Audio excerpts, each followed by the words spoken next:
Los ferrocarriles de Hitler, la columna vertebral del Tercer Reich.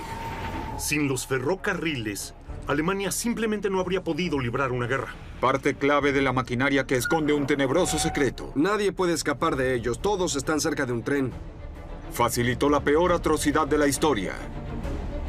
Los trenes juegan un papel vital en el traslado de judíos de toda Europa a las ubicaciones de matanza centralizada. 6 millones de judíos fueron asesinados por un régimen diabólico hasta la médula. Aquí es a donde llegaba el tren. Aquí es donde descargaban a la gente. Irían directo a la cámara de gas. Esta es la historia de las vías de la muerte de Hitler. Los proyectos de construcción más colosales de la Segunda Guerra Mundial, encargados por Hitler para garantizarse el dominio del mundo. Ahora sobreviven como sombríos recuerdos de la fanática ambición militar del Führer. Estos son los secretos de las megaestructuras nazis. Megaestructuras nazis, vías de la muerte. 6 de julio del 42. El director de las SS, Heinrich Himmler, viaja al campo de concentración de Auschwitz.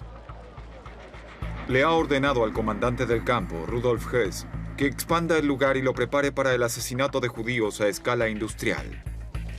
Al descargar, separen a hombres y a mujeres, seleccionen y luego dispongan. Todo parece estar bien organizado, comandante, pero debe prepararse para trabajar incluso más duro que hasta ahora. Como sabrá, muchos más vagones serán enviados a Auschwitz en el futuro. Para llevar a los prisioneros a los campos, Himmler confía en la vasta red de ferrocarriles nazis.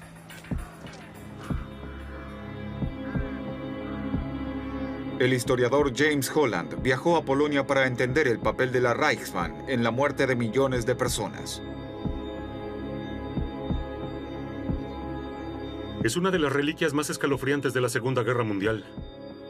La caseta del centinela de Auschwitz-Birkenau.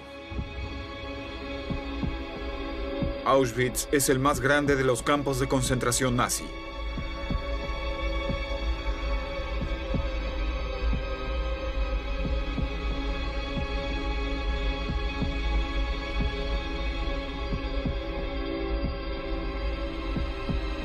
Santo cielo.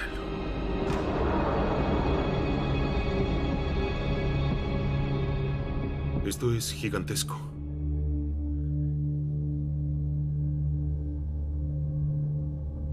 Es completamente... Es sobrecogedor, en serio. 7 aldeas fueron destruidas para hacer este campo. La principal estaba aquí, en Birkenau. Fue demolida por completo. Son 176 hectáreas. Es completamente monstruoso.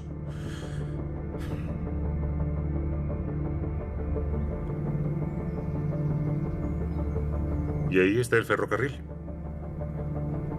No hay duda de que este era el final del recorrido. Este era un campo de exterminio. Se construyó para asesinar gente en inmensas cantidades industriales. Es muy difícil de entender.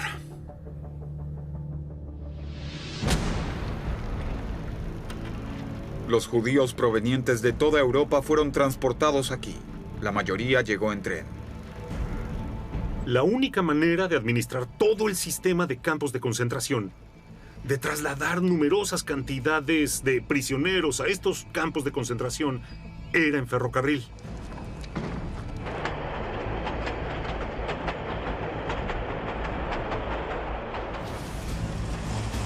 La historia de los campos de concentración comenzó después de la Primera Guerra Mundial.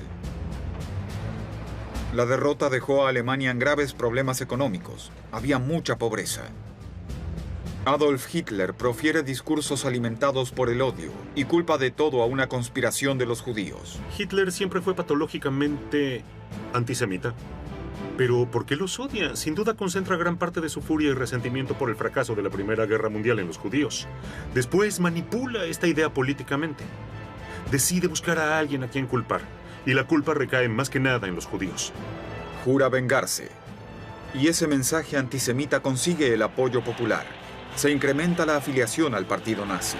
Heinrich Himmler, un ex vendedor de fertilizantes, se une al partido en 1923 y muy pronto ocupa los más altos puestos.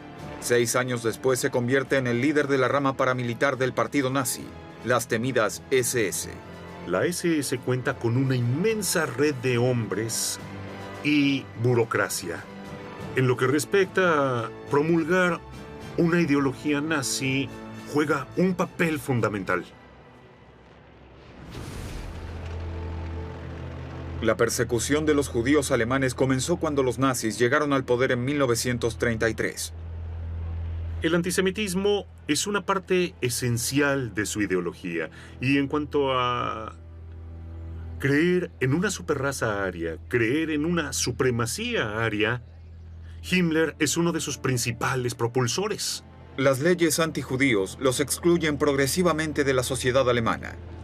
Las sinagogas son destruidas y sus negocios son vandalizados. Casi la mitad de los judíos de Alemania escapan a otros países europeos y a los Estados Unidos. Unos 300.000 se quedan. El 1 de septiembre de 1939, Alemania invade Polonia.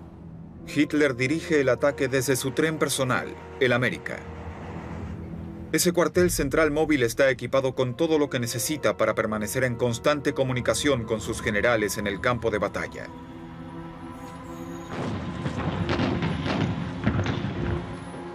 Polonia cae en tan solo 5 semanas.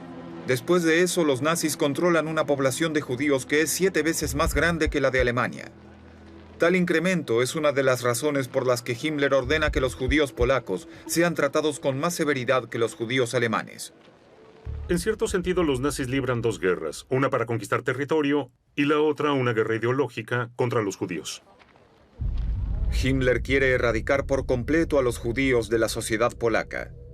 En su oficina redacta una orden en la que exige que se los margine en sectores cerrados de pueblos y ciudades, llamados guetos. La primera medida es la concentración de los judíos del país en las ciudades más importantes. Muy bien. Asegúrense de mantenerme al tanto de cómo continúa el progreso de este plan.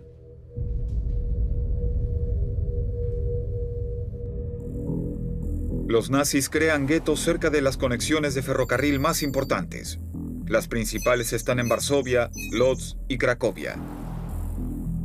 Entre octubre del 39 y diciembre del 40, casi la totalidad de los 2 millones de judíos de Polonia son enviados a guetos de todo el país. Ponen a los judíos en espacios mucho más concentrados en una parte muy pequeña de la ciudad, en la que por lo general hay viviendas muy destruidas. Los apiñan en un solo ambiente en el que toda la familia vive junta. A los ocupantes se les niegan incluso los derechos humanos más básicos. Los alemanes racionaban los alimentos en el gueto. Una de las cosas que creo que era característica de la vida del gueto era el hambre. La gente no solo se moría de hambre, también moría de epidemias que se propagaban dadas las condiciones de hacinamiento. Pero los guetos son solo una solución temporal. A medida que la lucha en toda Europa se intensifica, los nazis empiezan a ver a los judíos jóvenes y en buen estado físico como potenciales piezas importantes de su maquinaria bélica.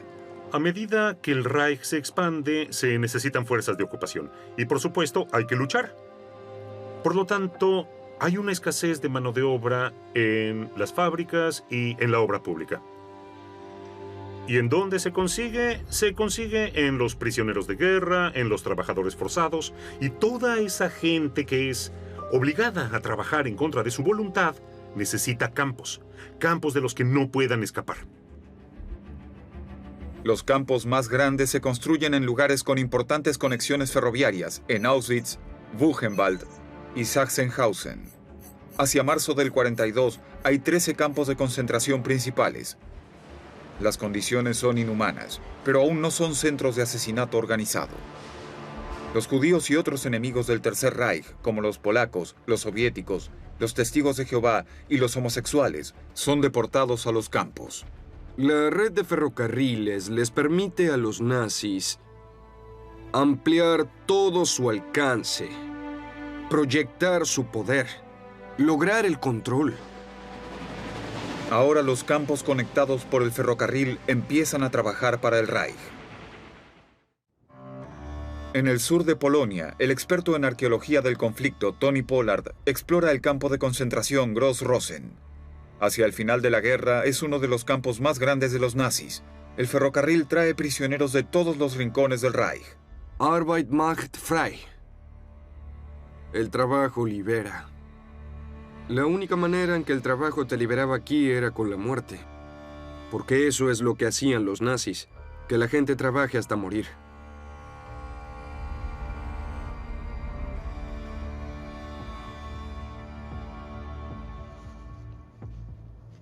El campo fue construido aquí por una razón principal, para servir de mano de obra esclava a la gigantesca cantera de granito lindera.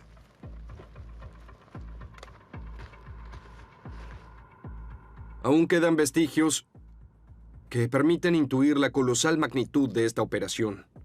Esto parece un teleférico, pero es el sistema que se usaba para retirar las rocas de la cantera. Y vemos un sistema de poleas que les permitía movilizar pequeños carros de tren que después hacían descender hacia el cráter. Y los trabajadores que estaban allí levantaban manualmente la roca y algunas veces grandes trozos de ella y la ponían en los carros. Después volvían a subirlos con una manivela y los ubicaban sobre una vía de trocha angosta que conducía la roca hasta la estación principal de trenes. Desde la estación, el granito se transporta a los rincones más remotos del imperio nazi.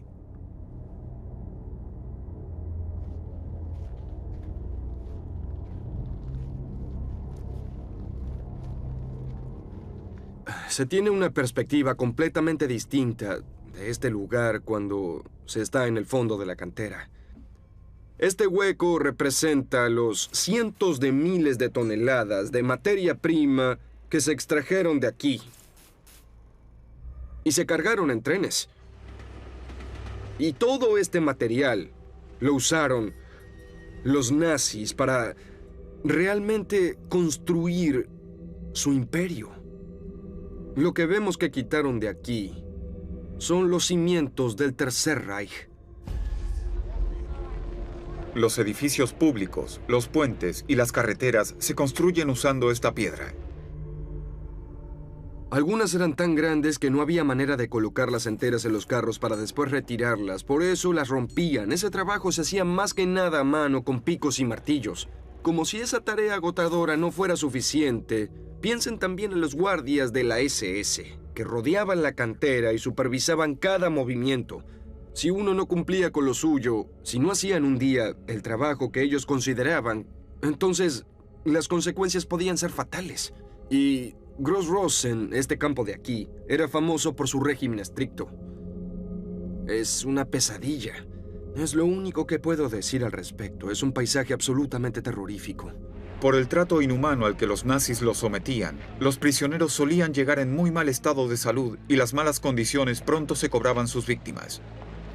Se creía que la mano de obra era un recurso inagotable, que era completamente desechable.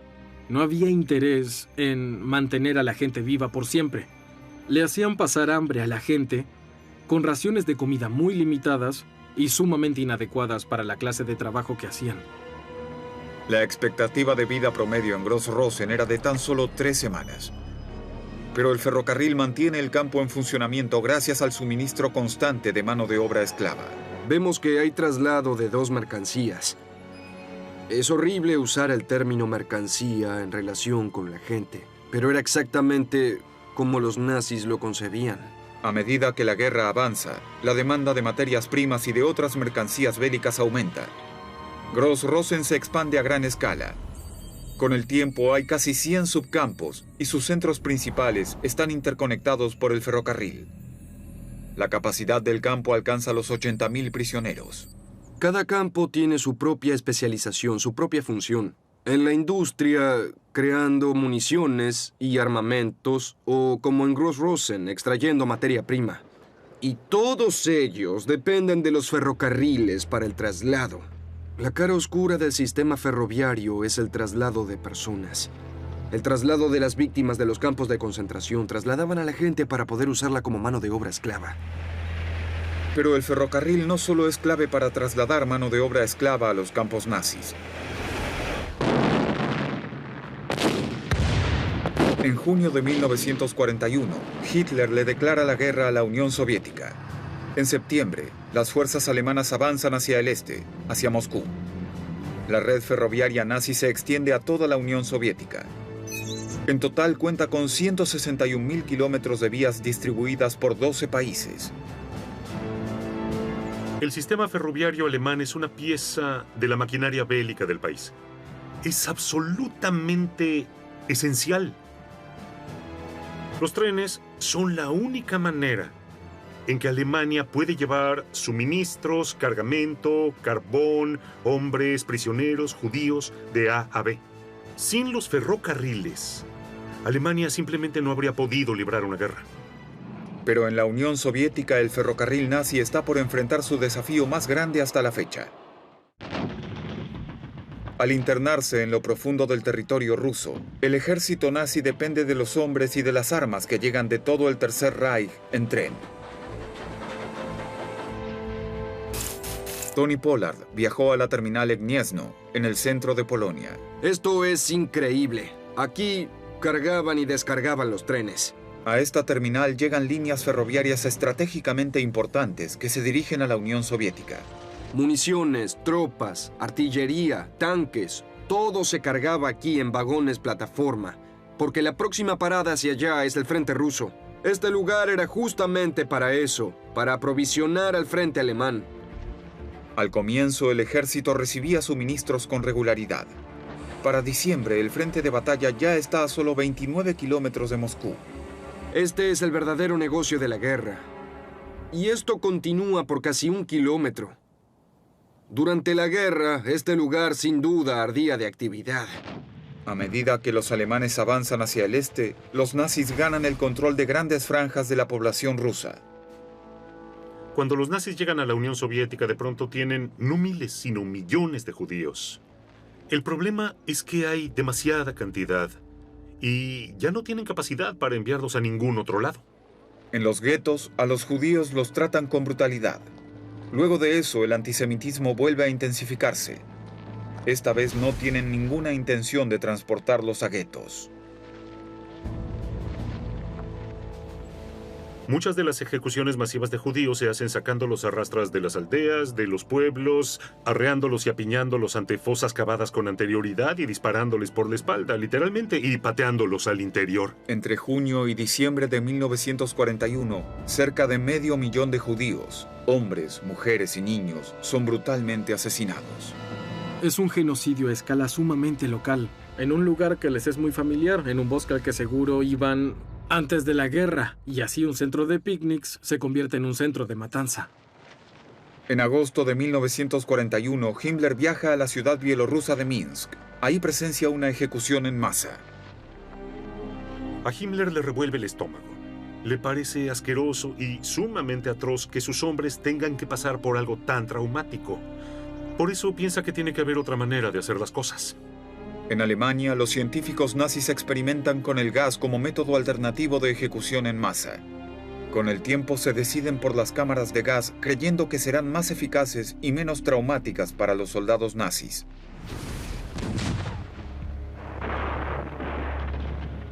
En el frente oriental, la campaña para conquistar Moscú se estanca. El ejército necesita un promedio de 75 trenes por día para mantenerse abastecido de hombres, alimento y municiones, pero está recibiendo menos de la mitad de eso. No hay suficientes locomotoras, no hay suficientes vagones ni vagones de carga para mover todo el material de guerra. Luego de 3 meses de lucha cruenta y la pérdida de casi 250.000 vidas alemanas, los nazis fracasan en su intento por conquistar Moscú. Hitler culpa a los que están a cargo de los trenes. El problema con los alemanes es que creen que ganarán en 3 meses, y no ganan. Y todo estaba preparado para esa rápida y veloz victoria. Es el primer obstáculo importante en la guerra, y Hitler está furioso. Despide al director del ferrocarril en el este y convoca a Berlín a un viejo miembro del partido nazi y prometedor funcionario del Ministerio de Transporte, Albert Gansen-Müller. Dr. Gansen-Müller, El transporte al este está en crisis, pero el Reichsminister Speer me asegura que usted tomará las medidas decisivas para resolver esta situación. Mi Führer, le aseguro que no descansaré hasta que esta situación esté totalmente bajo control. Podemos conseguir más material rodante y acelerar la carga y descarga. También podemos ajustar el programa de reparaciones. Excelente. Espero ansioso los informes de su progreso. Gracias, mi Führer. Además de tener que mantener abastecida la maquinaria bélica del Este, Ganzenmüller tiene también la presión de suministrarle a Himmler suficientes trenes para los campos de concentración. Siempre hay conflicto dentro del sistema ferroviario entre la prioridad dada al traslado de personas y la prioridad dada al traslado de la maquinaria bélica. Había conflictos con los horarios, con los recursos, con las vías, con el material rodante.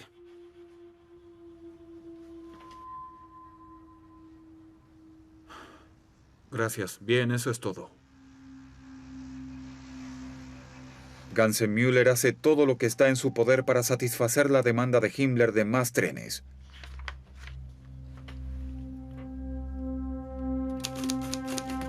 Desde el 22 de julio hay un tren diario que transporta 5.000 judíos desde Varsovia a Treblinka vía Malinkia. Y eso no es todo. Otro tren viaja 2 veces por semana desde Przemyśl a Belzec con otros 5.000 judíos.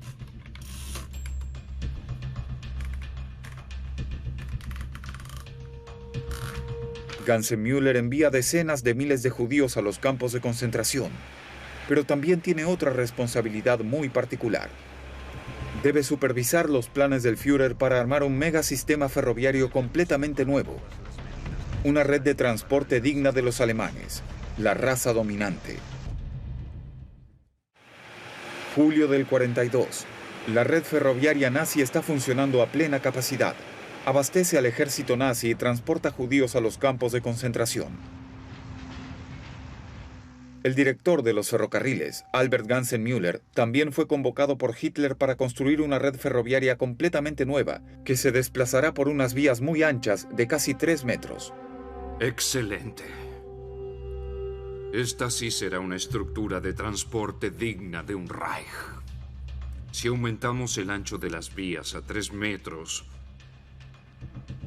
y usamos vagones de 2 pisos, el sistema ferroviario mejorará significativamente. Pero para aumentar el ancho de las vías de todo el Reich, se necesitarán cientos de kilómetros de rieles nuevos y trenes completamente nuevos. Es un concepto verdaderamente visionario, mi Führer. Sin embargo, se necesitará construir vehículos nuevos. Si en cambio duplicáramos o triplicáramos la cantidad de vías estándar que ya tenemos, podríamos usar los vehículos y la infraestructura ya existente. Sí, pero las vías actuales son obsoletas y no sirven para el movimiento en masa. Por supuesto, mi Führer.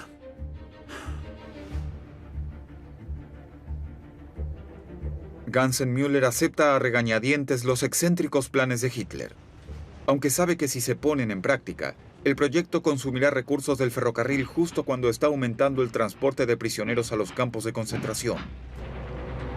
A comienzos de 1942, los líderes nazis planean reforzar su plan para erradicar a los judíos de Europa. La llaman la solución final. Aquí es donde reconocen por primera vez que organizarán campos de exterminio para ejecutar en masa grandes cantidades de judíos y a otras personas no deseadas de Europa. El director de las SS, Heinrich Himmler, convoca a Berlín al comandante del campo de Auschwitz, Rudolf Hess, para comunicarle este espeluznante plan. Comandante Hess, por favor, tome asiento. Lo hice venir desde Polonia para decirle algo que es de suma importancia. El Führer ha ordenado una solución definitiva para el problema de los judíos. Nosotros, las SS, tendremos que poner en práctica esta orden. Es por eso que elegí a Auschwitz para llevar a cabo este propósito. Espero poder contar con toda su cooperación y ayuda en este asunto, comandante. Por supuesto, Herr Reichsführer.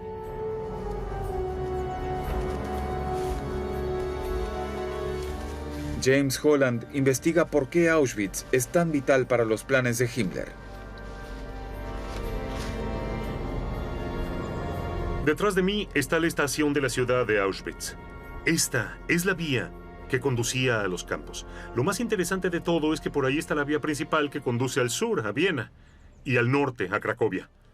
Esto es lo más importante cuando analizamos la ubicación del campo de concentración, porque se la elegía sobre todo por su proximidad a una red ferroviaria principal. Además, se fijaban que quedara aislada, lejos de los curiosos.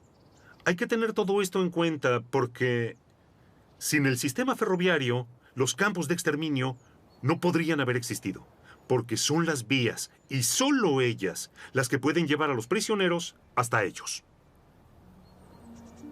Como preparación para la solución definitiva, Auschwitz se expande. Se elige una nueva ubicación a 2,5 kilómetros del campo principal de Auschwitz. Se llama Auschwitz-Birkenau. La capacidad del campo aumentará a más de 100.000 prisioneros. En el extremo occidental del lugar, 2 casas de granja se convierten en cámaras de gas. El genocidio se vuelve una experiencia de matanza mucho más centralizada. Las redes de transporte masivo se vuelven sumamente importantes. Los trenes juegan un papel vital en el traslado de judíos de toda Europa a las ubicaciones de matanza centralizada. Para los nazis, todas las vías ferroviarias conducirían a Auschwitz. En 1942, casi 200.000 judíos de 10 países son llevados a Auschwitz-Birkenau. Este es uno de los vagones que se usaban para transportar a muchas de las víctimas que traían aquí. Para la mayoría de los prisioneros, ese viaje sería el último de su vida. Aquí estoy, abriéndolo. Quiero aclarar que así es como se hacía durante esos atroces traslados.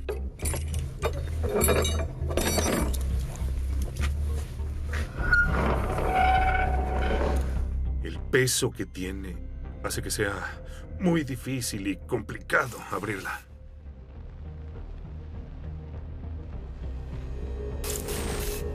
Este es un vagón de carga. No está diseñado para transportar humanos. Sin embargo, había 70 y a veces incluso más de 100 personas apiñadas aquí. A veces las mujeres tenían que sostener a sus hijos entre los brazos porque no había espacio para ponerlos sobre el suelo. Estaban aquí 2 días, 3 días, 4 días. Esto es brutal e inhumano. La única instalación sanitaria disponible a bordo era un cubo de madera. Una de las cosas que la gente recuerda al hablar de estos viajes es más que nada el hedor. Y para mucha gente es un momento de espantosa vergüenza. Por primera vez están sentados sobre un cubo delante de personas. Y el cubo no tarda en desbordarse por completo. Entonces el vagón se llena de excrementos humanos. No tienen casi comida ni bebida. Para algunos, las condiciones son demasiado extremas. La gente empieza a morir dentro de los vagones. Al final, la gente se encuentra viviendo entre los muertos. Los cadáveres se vuelven asientos en los cuales sentarse. Y la gente los describe como viajes horrendos, como viajes terribles e increíblemente espantosos.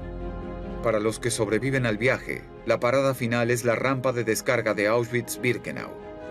Aquí es a donde llegaba el tren. Aquí es donde descargaban a la gente. Se realizaba un proceso de selección.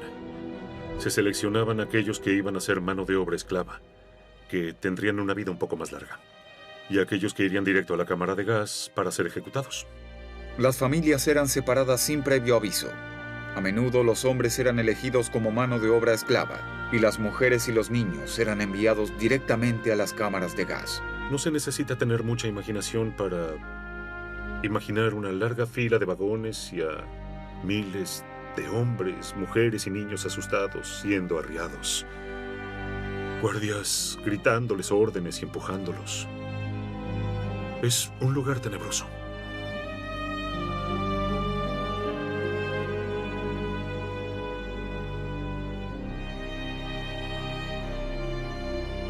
La mayoría de los judíos que eran enviados a Auschwitz llegaban a esta terminal. Este era el final del recorrido. Las cámaras de gas eran el final. Para una minoría, Auschwitz era la entrada a una línea de ferrocarriles completamente distinta que los conducía al resto de Europa. donde se incorporaban a un vasto sistema de esclavos. Pero a Hitler no le convencía la velocidad a la que los ferrocarriles trasladaban a los prisioneros. Convoca a Himmler a la guarida del Lobo en el norte de Polonia. Debemos tomar todas las medidas necesarias para alcanzar una solución definitiva. Así que debemos prepararnos como es debido. Mi Führer, el traslado a los campos del este se vio limitado por la cantidad disponible que tenemos de trenes. Así que haré que mi oficina se comunique con el secretario de Transporte para ver cómo podemos resolver este asunto lo más rápido posible. La red ferroviaria nazi deberá organizar el traslado de personas más multitudinario de la historia. Julio de 1942. Albert Gansen-Müller hace todo lo posible por transportar a los judíos a toda velocidad hacia los centros de exterminio, pero nada satisface a Heinrich Himmler. Himmler ordenó que casi 2 millones de judíos polacos sean enviados desde los guetos a las cámaras de gas.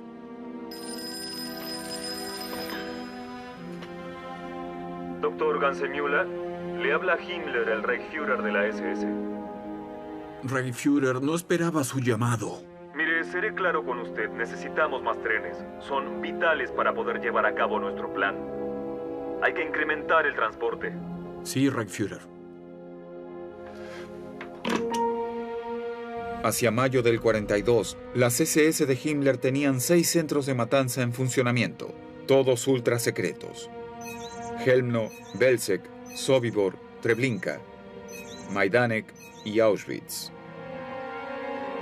En Auschwitz, el historiador James Holland encuentra pruebas que indican cómo hicieron los nazis para incrementar su capacidad de matanza. Esta vía extra que vemos aquí gira en dirección al corazón de Auschwitz-Birkenau.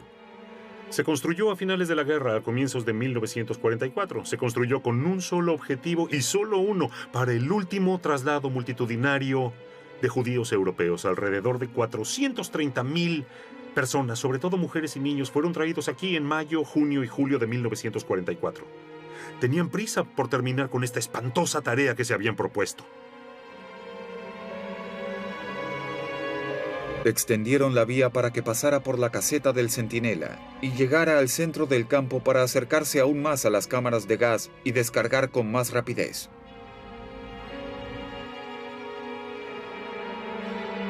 Ahora estoy caminando por lo que es literalmente el fin del recorrido. Y digo esto porque a cada lado tengo una cámara de gas.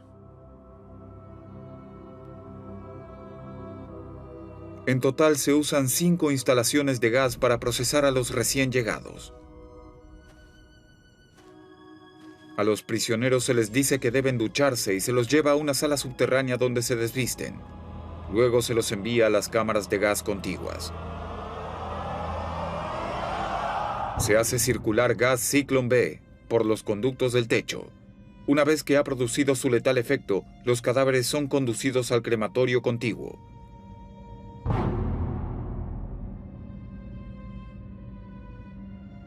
En total, Auschwitz ya puede deshacerse de más de 4.500 cuerpos en un día. Auschwitz-Birkenau perfeccionó esta especie de perverso sistema de genocidio en masa. Es el lugar en el que se pueden hacer funcionar las cámaras de gas día y noche con una eficiencia clínica.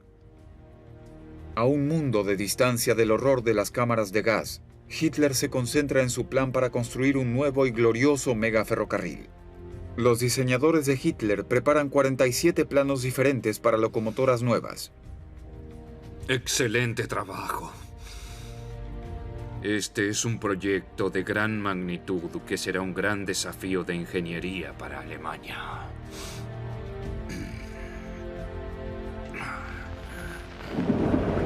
Con 6 metros de ancho y casi 7 metros de alto, esta locomotora eléctrica a diésel hace parecer diminuto a cualquier otro tren de la historia. Jalará 10 vagones gigantescos y transportará a casi 2.000 pasajeros en un entorno de lujo desmesurado. Será el tren de pasajeros más grande de la historia. Incluso tiene su propio cine para 200 personas. Hitler siempre estuvo muy desconectado de la realidad, pero todo empeora a medida que la guerra avanza. Claramente es absurdo que por un lado esté orquestando el Holocausto y que por el otro esté soñando con un mega ferrocarril. Sobre todo porque sencillamente no cuenta con los recursos para construirlo. A fines de 1944, el curso de la guerra se modifica. Al este del río Vístula, en el norte de Polonia, los nazis están batiéndose en retirada contra un resurgimiento del Ejército Rojo. Los campos de concentración ahora podrían ser descubiertos. Tony Pollard está cerca del río buscando pruebas de un puente ferroviario que los nazis tenían la esperanza de que los ayudara a luchar contra el avance ruso. Estamos en la orilla occidental del Vístula, a medio kilómetro del río. Acabo de ver lo que parece ser parte de la construcción del puente. Ah, sí. Está muy claro. Si miro desde aquí, estoy justo en la línea del puente. Veo los pilotes en el río. El río desde este ángulo no parece tan ancho. El Vístula, con sus 500 metros de ancho, obstaculiza el abastecimiento del ejército nazi.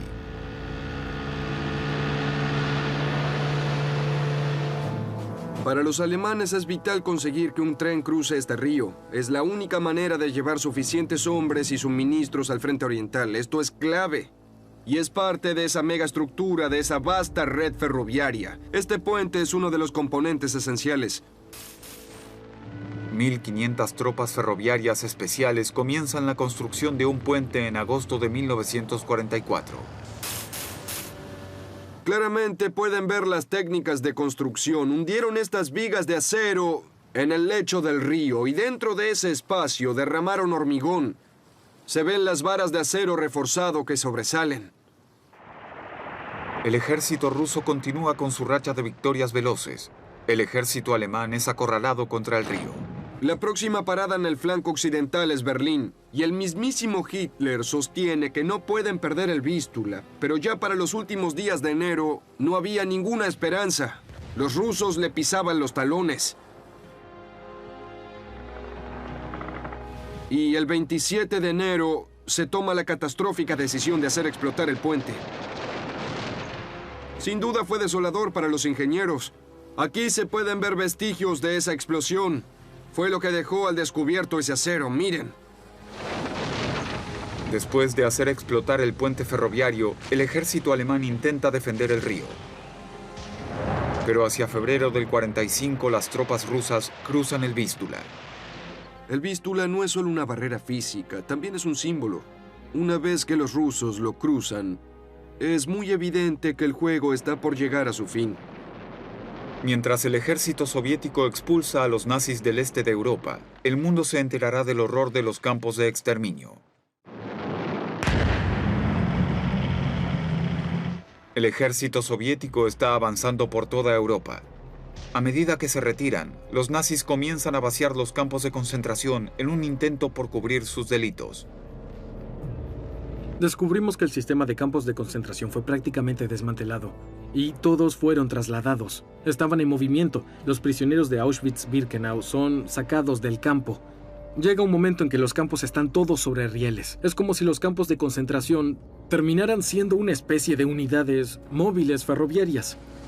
Pero a medida que el imperio ferroviario de los nazis se achica, los trenes no tienen a dónde ir. Llega un momento al final de la guerra en el que los judíos literalmente dan vueltas y vueltas en círculo en los trenes. Para algunos prisioneros judíos, su momento de liberación no tiene lugar en un campo de concentración clásico, sino en un vagón de tren, en el que los guardias desaparecen cuando los aliados se acercan. El 27 de enero del 45, las tropas soviéticas liberan el campo de concentración de Auschwitz. Los libertadores encuentran pruebas de asesinatos en masa que conmocionan al mundo.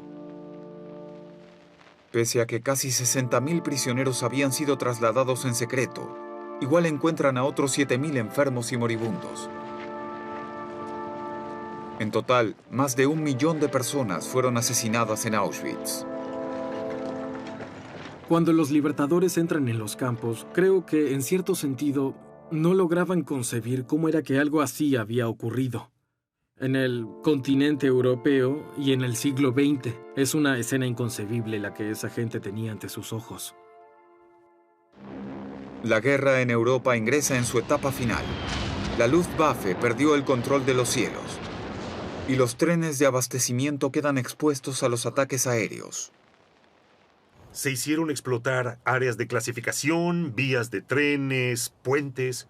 Era el ferrocarril alemán el que suministraba alimentos, suministraba armas, municiones, insumos, lo que se les ocurra. Ellos suministraban prácticamente todo. En el momento en que los trenes no logran seguir haciéndolo, Alemania comienza a implosionar.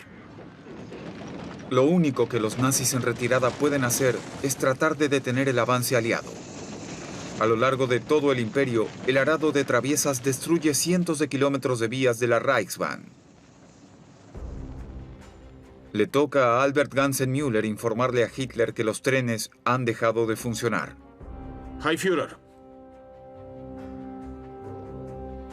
Mi Führer. Con el mayor de los pesares me veo obligado a informarle que la Reichsbahn ya no puede garantizar el traslado. Hay que seguir trabajando para hallar una solución.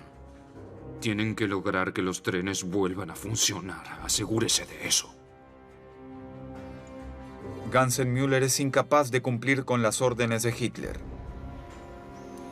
En enero del 45, Hitler realiza su último viaje en tren desde la guarida del Lobo a Berlín. Su tren personal había sido un símbolo de poder. Ahora es un lugar de retiro en medio de una ciudad capital en ruinas. La otrora imponente capital era ahora un caos de construcciones derribadas, de escombros, de hecatombe. No quedaba ni un árbol de pie, no había casi construcciones que hubieran quedado intactas. En la soledad de su refugio, Hitler desciende a un mundo de paranoia y negación. Se aísla del mundo exterior cuando los aliados acorralan Berlín. Sin embargo, en marzo del 45, sigue aferrándose a sus planes de un futuro glorioso para Alemania y sus ferrocarriles.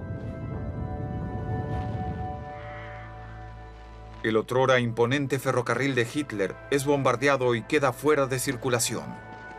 El 30 de abril del 45, el Führer por fin admite la derrota y se suicida. Un mes más tarde, la inteligencia británica captura a Himmler cuando trata de escapar. Encuentran pasaportes falsos a nombre de Heinrich Hitzinger. Pero antes de poder ser interrogado, el director de las SS se suicida masticando una píldora de cianuro. Gansenmüller escapa a Argentina. Recién en 1970 se lo arresta y se lo culpa de cargos penales. Pero después del inicio de su juicio, Gansenmüller sufre un infarto. Se recupera y vive hasta 1991, pero su caso nunca es llevado a juicio. Una de las características del Holocausto es que es más que la confabulación de uno o dos hombres, es la movilización de todo un Estado para realizar un genocidio. En total, los nazis mataron a 6 millones de judíos. Al final de la guerra, los nazis tratan de ocultar sus horrendos crímenes quemando la mayoría de sus registros. Sin embargo, los registros de los traslados de gente en tren siguen estando. Los registros ferroviarios y los papeles hallados en los campos indican que la mayoría de los prisioneros asesinados en centros de matanza llegaron allí en tren. Estos documentos brindaron a los investigadores la prueba de que la mayor megaestructura nazi jugó un papel vital en la peor atrocidad de la historia.